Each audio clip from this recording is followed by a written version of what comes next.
Bonsoir chers internautes, bienvenue dans votre émission Congolais. À la présentation c'est Fiston J, l'international Babi et ceux qui combo là, Bato Barco Silika. Nous disons stop à la haine. Tu le billet autrement dit Toboyi Motima Mabelogi. Et oui, dans votre émission Congolais de ce soir, na cadre kaka, et à quoi ça la plaisir, na ba fan nabiso, et à quoi ça la plaisir, na batunyo sur les lacs Congolais, tout que vous avez nos pasteurs. Oui, nous sommes allés prendre des différents pasteurs, des différentes églises, pour chercher à savoir sur cette nuit de prière du 31 décembre, est-ce que la nuit de prière il y a 31 décembre organisée par les églises de réveil au Congo-Brazzaville et en RDC, est-ce que c'est biblique? Est-ce que nous avons recommandé la Bible? Ou bien ils ont juste un vent comme ça, où ils sécuient les églises et les pasteurs vont appliquer parce que hier ça n'existait pas, mais depuis un moment donné, depuis quelques années, chaque le 31 décembre, quasiment toutes les églises, comme ça la nuit de prière, bon, ça va multiplier par raison. Alors, dans le cadre de Bango, tu kitaki, tu es un évangéliste, tu es un pasteur, tu es un prophète, tu es un apôtre, pour que tu expliques exactement ma campagne de prière le 31 décembre, Namboka Oyo, et où est-ce que c'est biblique. Alors, avant tous les cas, on a une élément Oyo. Moi clip et ça la moi bien na cadre rakate ba comme sans embêter ba bien été année comique sila des photos à la penza reconnaissant envers Nzambe parce que ceux qui nous embêter ma wa trop parce que biso boba Fiston J so Nzamba sungra biso te kasi penza mobulu makacha. Alors oui katembo Nzamba ba réalisateur ba le bien été yangana yo moto kotate ce que après balancer biso ma clip et ça la plaisir ba bien été na général Bakoumissa bien été mis électronique informaticien il y a émission à Bisso Congolais ceux qui combat la bateau Agossilika Tobo Sanité le staff 7e tonnerre le PDG SF Angalo Salonte le DG le Peter Angemono Salonte bon encore le lieutenant Oxpig le Raner le BTB Bissonion Sobato JMA Bakotongo Bakolembe allez Willy Katembo X-Tap. Me donne du respect. Mon mari, c'est celui qui m'habille de son nom. Mon mari, il me corrige avec amour. Mon mari, il s'appelle le Seigneur Jésus. Oui, mon mari. Mon mari, il est mon défenseur number one. Oui, mon mari. Mon mari, il écoute pas ceux qui viennent m'accuser.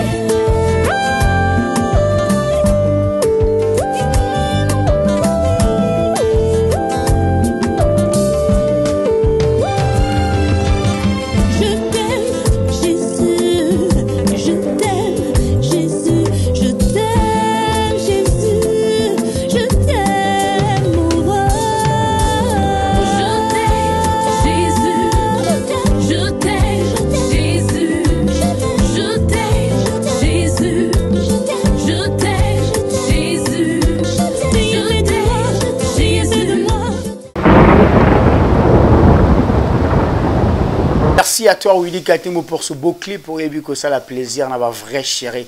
Le était parmi les vrais chéris et Zana Nelly Ikemi vrai chéri. Le pétrole du village papillon rouge.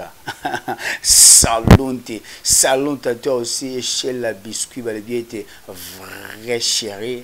Tout beau Seigneur Tebongo Pierre sœur nanga Nessenzila c'est qui comme moi là bateau Barco Silika. Alors à présent chers internautes à présent une que Bakoti Kabino Kolanda maintenant ba pasteur ba ko répondre biso na question oyo est-ce que veilleux de prière il y a le 31 décembre est ça biblique ou est ça biblique mais non ce que c'est biblique pourquoi bango bazo veiller point d'interrogation Ce que c'est biblique et outil wapi point d'interrogation.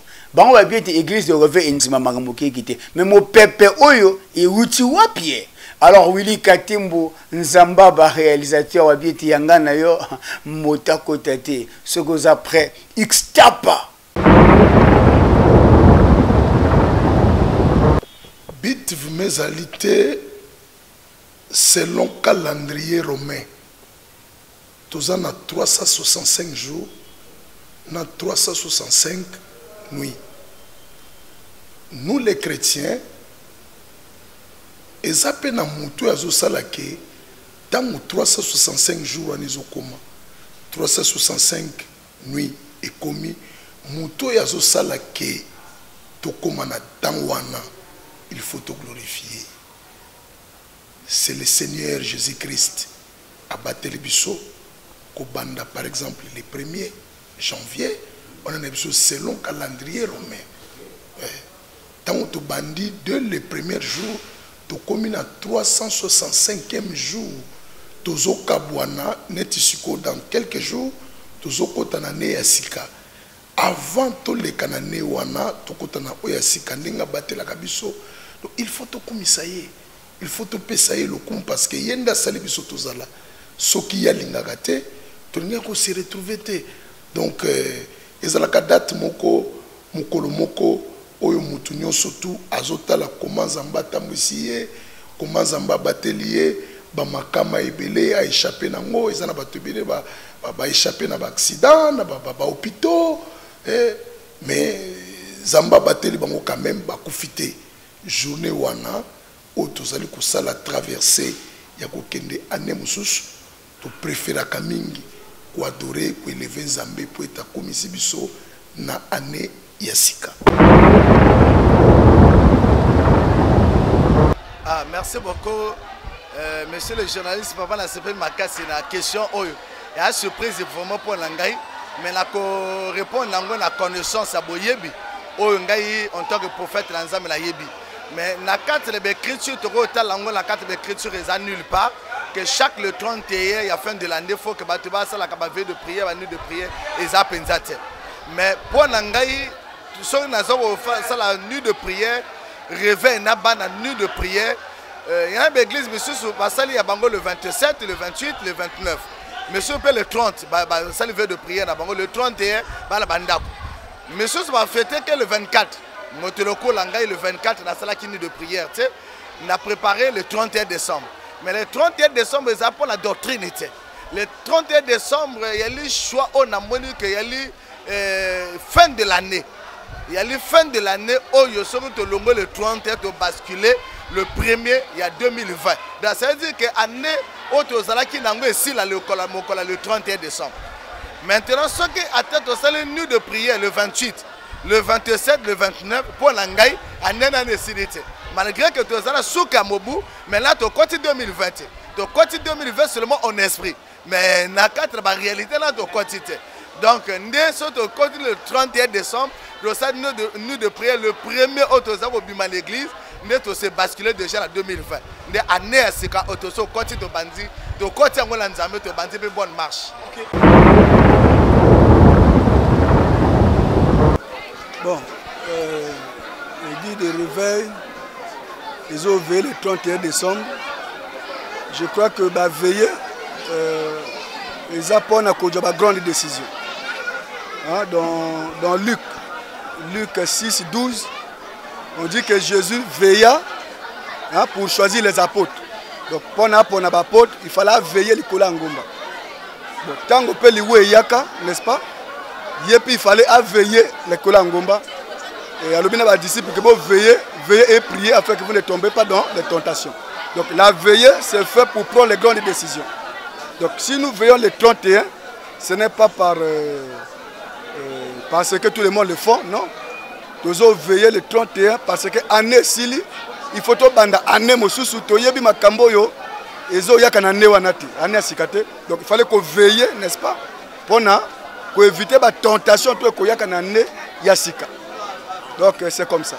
Avant c'était plus le 24. Hein? Et les gens veillaient plus pour la naissance de Jésus, tout ça là. Et après, ils ont compris que, bon, ceux qui ont sondé aussi les Écritures, ils ont vu que Jésus n'était pas né le 27 décembre. Mais bien que cela ait accepté dans le monde spirituel. Voilà. Maintenant, il y a d'autres personnes qui veillent le 25 et avant le 31, ils meurent. Ils trouvent une situation difficile. Ouais. Donc il fallait au moins veiller le 31 parce qu'à au moins le 31, on peut célébrer, n'est-ce pas, qu'on avons fini l'année. Bana nzambe baibete na centre bombo na bango eza nzambe. Donc soki bandi mobu pe basukisi mobu, veut dire que nzambe a bateli bango, nzambe a préservé bango na mabe nyonso oyelekaki na mobu koleka. Donc on a fin d'année ezali lokola ko exprimer reconnaissance wana pa na nzambe. Ndakisa ya bana en Israël tango babimi na kati na maboko oya pharaon et local bosso sengela ki basala 3 jours ya marche pona ko kende ko adorer nzambe na bango. Donc voilà à peu près signification il y a nuit de prière, il y a le 31. Ils allaient uniquement pour exprimer reconnaissance na biso et pas nzambe. Il y a battu le biso uta le 1er janvier. Kino a commis biso na suka mobu. Au fait, il y a particularité des églises de réveil. Ah bon? Na début, masolango l'église monsieur est condamné qui. Oh, eza biblique, eza bouete, bah oye bateke, il y a une forme, il y a action de grâce. Tous autres traverser d'une année à une autre année, et tous autres saisir moment là, tu vas traduire reconnaissance. Tous autres qui belé, tous ces là qui année 2018 ensemble, mais tant que tous autres kota awa, bah monsieur subatikali. Donc ça pour nabiso moment européen c'est merci. Bah monsieur subapuata, bah monsieur baleka, bah le bas qui est dans la Bible mais bah zo boss nake, Bible dit que nous devons rendre grâce à Dieu en toutes choses. Te saisir que moment n'apôtre va merci na makas na biso te pona ko banga te pona ko nzimata même ba païen ba saisir moment na ba kota en église ba banzambe merci. Donc pour nous les églises de réveil, c'est un moment que nous cessons pour dire merci à Adonai, merci à Jésus qui nous a protégés, qui nous a gardés. On a eu beaucoup, surtout le Congo, à traverser des moments tellement difficiles, mais c'est Dieu n'a pas lâché ce pays. Donc tous les Congolais partout, nous sommes unanimes, nous sommes un pour dire merci Seigneur Jésus. Malgré les galères, malgré les crises, malgré des moments difficiles, c'est Dieu là nous a soutenus.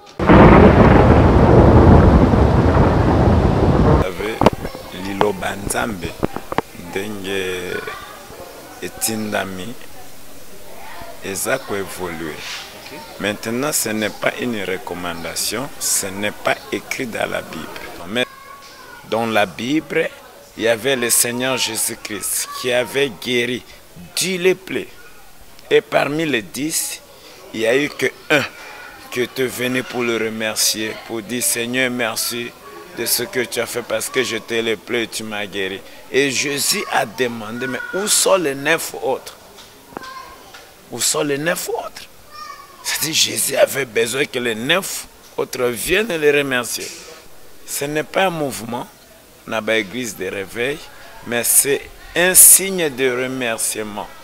Nzambe a battu pendant une année, 365 jours. Donc, aujourd'hui, alors comment ça a été? Asengio, ni ton argent, ni l'or, ni quoi que ce soit.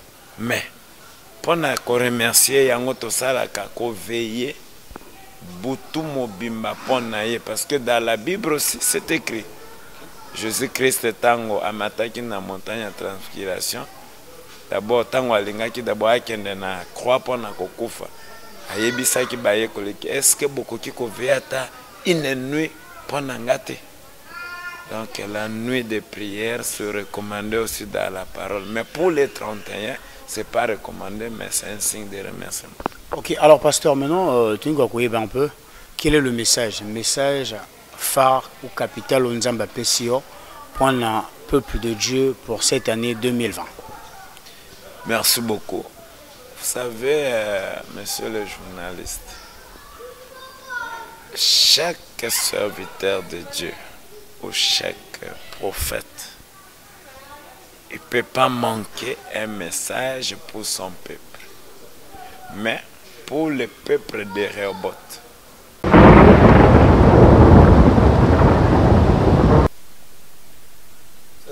Merci à toi, Willy Katembo, pour toutes ces belles images. Et puis que ça a plaisir. Na pire vu na biso il y a Jean-Willy Yaba depuis Paris. Pierre Mastangana et amigo Tieni Tabanda depuis Fribourg. Salunte toi aussi Pierre vieux à Pétinae. Le billet était Guigui Portable, moi à Paris. Tobo Sanité, le grand imam. Le billet était le président Ahmed Diala, l'empereur en croco et en piton. Et oui, bana mokil mobimba. Boyo tsukoyo kaba pasteur, boyo kibango le but te zui apôtre, te zui évangéliste, te zui prophète, te zui pasteur. Bango tu vas développer pour la solo ango boyo ki. Je pense que binomo ça analyse par prendre la question là. Est-ce que va répondre bien? Est-ce que la réponse n'a pas satisfaire bino? Point d'interrogation. Maintenant que ba koti kabino ko suivre, il suivre chaque pasteur. Dans le soleil qui chaque pasteur apparemment a un message où nous avons PC pour cette année 2020. Donc de comprendre que chaque année, chaque pasteur, chaque responsable de l'église a un message où nous avons communiquer pour que nous diriger l'église. Donc nous avons suivre le message, il y a chaque pasteur pour le plaisir, le billet il y a Pierre Venanga, David Ibarra, le quartier d'abord, pourquoi pas, il y a Elvis Semwenge, Renan Forga depuis Paris, X-Tap. L'année 2020 pour nous, c'est une année d'impactation dans le service. Nous voyons que le Seigneur nous bénit souvent lorsque nous l'écoutons et lorsque nous le servons, il relâche l'onction. Voilà pourquoi lorsque ce Dieu-là a constaté qu'il n'était pas bon que l'homme soit seul, qu'est-ce qu'il a fait? Il a demandé d'abord à l'homme de donner le nom à tous les animaux. Après, ce que l'homme désirait, ce que l'homme avait besoin, il l'a fait sortir que dans ses côtés. Donc cela prouve à suffisant que lorsque nous venons au Seigneur, nous devons d'abord le servir, écouter sa voix, faire sa volonté. Après, il va faire sortir en nous ce que notre cœur désire. Je demande à tous les internautes d'être connectés à cette émission. Et si vous voulez avoir des bonnes informations, n'allez pas ailleurs. Je pense que lorsque vous allez être connectés sur cette page et vous serez ravis, vous aurez les informations du pays. Je pense que ça ne concerne pas seulement les églises, ça ne concerne pas seulement les pasteurs, mais les informations même du pays, de l'église, c'est ici avec Fiston. Merci. Je l'aime beaucoup. Merci beaucoup, pasteur, en fait. Merci beaucoup. Pour la mission chrétienne internationale, nous allons un message moko, la conquête. Nous allons parler sur la conquête. Ah bon, pourquoi la conquête? La conquête, pourquoi? Parce que les lots ont constaté Banana Nzambe bazola lebele. Bazo croire peut-être que le fait que Nzambe a sali bilaka dans le botan Nzambe, va croire que nyonso ekoyaka comme au temps de la manne. Bazo bosana que même promesse et sengel Banana Nzambe ba bunda, ba lutter pour que ba s'approprier na promesse oyo Nzambe a sali bango. Alors, mon mot de la fin, ils allaient s'adresser à Motonions, Banana Nzambe, le Kolabay Obazanan, les Banda, Koibete, au hasard, Nabomo et Zalakate, tout le monde n'a jamais que Nyonso Oyo, ils allaient Kotam Samokili, ils allaient Kola les Baku, mais Motonions, Oyazali Kelemi Nzambe, Aïbe que Soki Nzambe a batelité, Moto Oyakobate, la Kosala Mosala Oyapamba. Yangon Azali ko invité, Motonions, na fin d'année Awa, Ayaka no moins azalanali loba moko koloba na Nzambe merci parce que a batelier a protéger na mabenyonso a bunzi bitumba na ye pe a komisie mobu ya sika esengeli motonyonso ya ko pesa Nzambe merci natina na yango. Merci beaucoup évangéliste. 2020 yomoko yucho mona omoni ndenge culte ya dimanche ya suke lekani ou eza culte normal. Ndenge lekani en fait 2020 Nzamba a révélé nga, n'est-ce pas? A révélé nga bato bazo souffrir na ba esprit oye kangama na bango depuis bomwana. Et Nzamba pesi nga pouvoir ya ko libérer bato na ba force wana. Ba esprit tingama na bato depuis naissance na bango. Donc, Bana Nzambe, année 2020. Ils ont année, il y a bénédiction. Année, il y a double, pas bénédiction, mais double bénédiction. Pour la Bana Nzambe. Chrétiens tout en général et Palais Royal en particulier.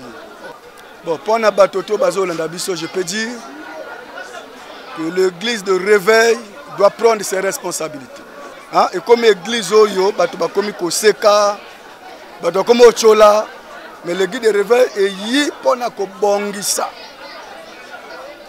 Ko préparer Bana Nzambe pour na ba kota bo konja likolo. Donc, ba chrétien, ba pasteur, je parle d'abord au pasteur.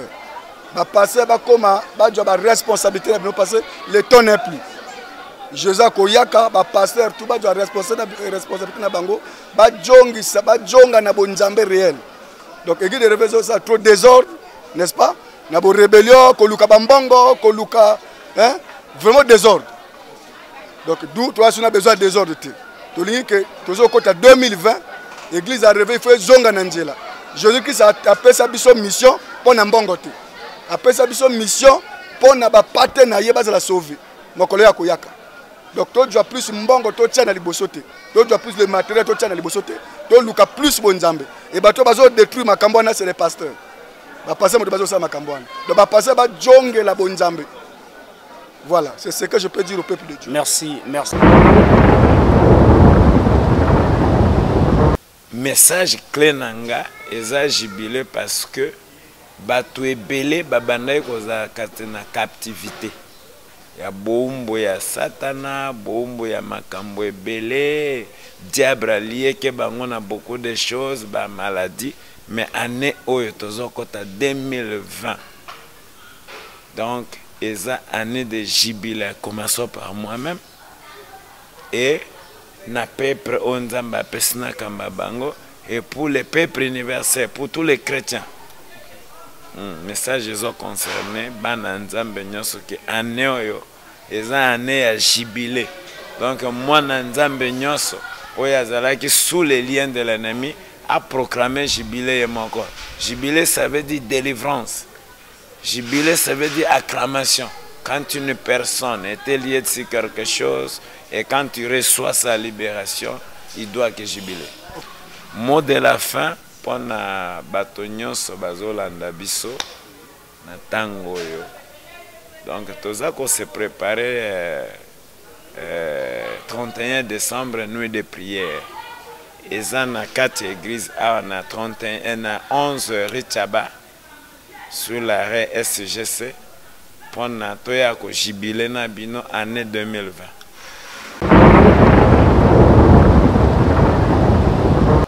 Na 2020, Nzambe a passé un message très capital. Message ezali l'onction et sa gouvernance.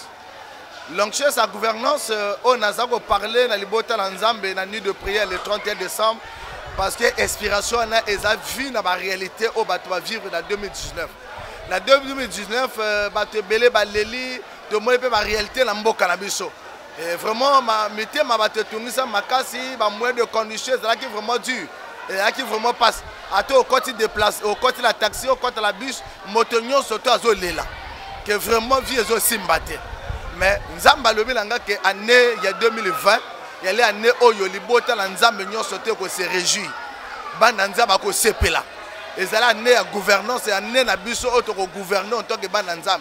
Au moins si autant de l'honnêteté. La so autant la carte la droiture, la carte la crainte, la carte l'obéissance, aux allés honnêtes de bosso en 2020 et l'année où motonyon surtout à cause de gouverner. Et l'onction nzambe ko landa yo. Na ko pesa exemple ko la David a la kine na zamba. Ako mwana ba pasi na ba moustique na ba nyama na zamba mais onction nzambe landa ka David était na zamba. Et qui ont bimisé na zamba pour qui gouverner dans cadre Israël. Donc le long motonyo surtout où a demeurer la présence de Nzambe na 2020. On tue Nzambe ko landaï. Ata et pas nyo surtout à cause la Nzamba ko visiter pe a ko gouverner en 2020. Yali année au ban Nzamba ko sepela. OK, ça je Nzamba lo belinga. Na zako yebi salaba ndeko nyonso bazako landa be mage oyo vraiment 2020 ezala année ya distraction té. 2020 c'est l'année à quoi jungle ma blague était à cause de n'importe quoi. ezala ne oyo moto nyonso to azwa bomoto atia na liboso na ye ayeba ke vraiment côté ozali obotama oza mobali oza mwasi okomi déjà mature oluka vie oyeba pe vraiment kokosala pe makambo eza malamu na 2020 makambo echange parce que bakonzi pe ya mboka bazokanisa mpo kobongisa mboka biso pe bapasteur tozobongisa mpo na marche ya église mais moto na moto aza kolanda biso partout nazopesa message oyo mpo na bandeko bafrère basœur ke année 2020 tozwa année oyo sérieux soki ozalaki kovivre na aventure vie na yo kobima na aventure année oyo ozwa yango vraiment au sérieux okomona accomplissement makambo nzambe alakeli mpo na yo ekokokisama. Alors merci vraiment apôtre. Koyebisa bana na Nzambe bazala na espoir bisika oyo bazangaki baeshuwaki Nzambe wana za capable ya kusunga bango na oyo bazwaki te na 2020 bazwa yango. Donc message ezali ya koyebisa peuple de Dieu vraiment bazala toujours un espoir que Nzambe azalaka récupérateur akoki pe ko récupérer oyo ebebaki na 2019 na 2020 makambo pe ya sika eye na vie ya mutu. C'est ça message na ko lancer et pas ya mutu nyonso azolanda ngai a perdre espoir te. Nzambe azali oya sunga kabatu oya pambola kabatu azali 2020 Nzambe pa ko sala mutu nyonso tout surprise mokili pe kamwe. Donc moko ta perdre espoir to pesa espoir na biso nyonso et pas na Nzambe soki to pesa ngo epai na Nzambe naza sûr que victoire ekozala na ngamu na biso na 2020. Nazo senga na bandeko ba perdre espoir te na utai koloba na débit Nzambe aza capable ya kozongisa oyo bungisa aza capable ya kosepelisa yo. Donc nazo senga na bandeko o bakoki kolanda ngai ba pesa espoir na bango epai na Nzambe. Quel que soit ba moment dur, quel que soit ba moment fort au ba passer dans 2019 ba perdre espoir te. Ce Dieu là, il est capable de tout. Il est capable de tout. Donc nazo senga na mutu nyonso ke azwa courage malgré tout okutana na ba problème mais 2019 soko zolanda ngai nazo ebiso ke ekozala ne ya gloire ya succès pour na vie na yo mutu zolanda ngai. Donc Nzambe apambola bino. Merci à toi, Willy Katembo Nzambaba, réalisateur. Le billet était merci pour toutes ces belles images. J'ai eu ça la plaisir. Le billet était le PDG Michel Mbungu, le président de la fondation Michel Mbungu, salon depuis Londres, ceux qui comprennent la Batouako Silika.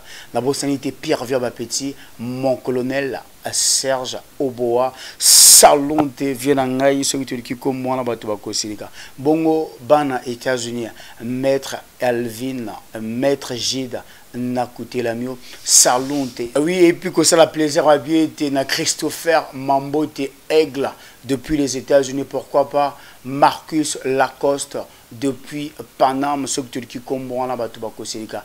Et oui, chers internautes, nous sommes arrivés au terme de votre émission, mais nous ne pouvons pas se séparer sans que vous remercier tout soutenir de partout. Le billet Batoazo remercier Batoazo soutenir de partout pe souhaiter des vœux de meilleurs na ban poto na ban États-Unis meilleurs vœux na bino ban na France meilleurs vœux na bino ban na Canada meilleurs vœux na bino na Bosanité DJ Arnick babi était 242 depuis Montréal meilleurs vœux na yo meilleurs vœux à toi aussi le bi était Eloge Mboussa depuis Montréal meilleurs vœux na Batunion sur baza ko soutenir biso pourquoi pas Pierre Vieux à Petit Babi était Armel le Bachelor, connivence boutique, meilleur vœu naïo, meilleur vœu à toi aussi, Pierre Mas dans la biso était le général à ceux qui étaient monaraga informatique, Moboulou na Congolia, meilleur vœu à toi aussi, meilleur vœu à toi aussi mon ami propre, Segla Padono depuis Pointe-Noire, meilleur vœu à toi, meilleur vœu na ba Pierre Vieux nyon surtout, Babi te ba Pierre Vieux, Oyabi Kaza Pierre Vieux à Petit naï. meilleur vœu à toi qui tellement ébélé vieux nangaya Gilles Massoua mes vœux les meilleurs pour cette année 2020 na bossa n'était pas vrai chéri babi était parmi ba vrai chéri ils en a vrai chéri babi était Nelly Ikemi papillon rouge babi était le pétrole du village meilleur va toi na bossa n'était pire petite nangai babi était Nonel Saphir le diamant bleu la protégée du Congolais à d'ici peu beaucoup moins na kati émission na bino Congolais ya beaucoup moins animatrice na biso ya sika babi était Nonel Saphir. Le diamant bleu, la protégée de Congolais, meilleur vœu à toi aussi, meilleur vœu à toi, baby, il y a JBK, mon colonel, Jean-Blaise Komo, Nakangami, Salonte.